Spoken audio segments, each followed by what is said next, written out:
এনসিপির নাসিরের মধ্যে এত দ্বিচারিতা কেন? একবার বলছে নির্বাচন কমিশন মানি না, তার পুনর্গঠন করতে হবে, আবার তারাই ওই কমিশনের অধীনে নিজেদের দল এনসিপির নিবন্ধন চাইছে। সাংবাদিকরা যখন ছাই দিয়ে ধরলেন তখন নাসিরের আবারও দ্বিমুখী জবাব, তারা এখনো পুনর্গঠন চায়। তাহলে ওই কমিশনের কাছে কেন দলের নিবন্ধন চাইছেন? ইলেকশন কমিশন একটি সাংবিধানিক প্রতিষ্ঠান, কিন্তু এই সাংবিধানিক প্রতিষ্ঠানকে গত 15 বছরে ধ্বংস করা হয়েছে।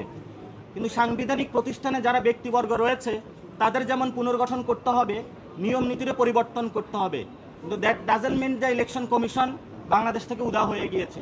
এই কমিশনকে আমরা পুনর্গঠন করতে চাই, শক্তিশালী করতে চাই, জনগণের ভোটাধিকার প্রয়োগ আমরা বুঝিয়ে দিতে চাই।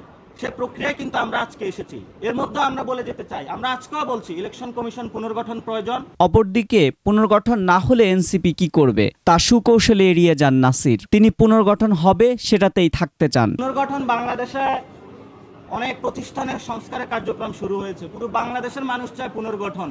সো পুনর্গঠন না হওয়ার কোনো উপায় নেই, যেহেতু এটা জনগণের দাবি এবং জনগণের দাবির ভিত্তিতে বাংলাদেশে অনেকগুলো সংগঠন পরিবর্তন হয়েছে, বাংলাদেশে নতুন একটি ব্যবস্থা এসেছে। আমরা মনে করি জনগণের দাবির প্রেক্ষিতে ইসিও পুনর্গঠন হবে, ইসি পুনর্গঠন হবে। আমরা বিকল্প বি অপশনে যাচ্ছি না। অপরিপক্ক রাজনীতি নাসির সহ পুরো এনসিপিকে কুড়ে কুড়ে খাচ্ছে।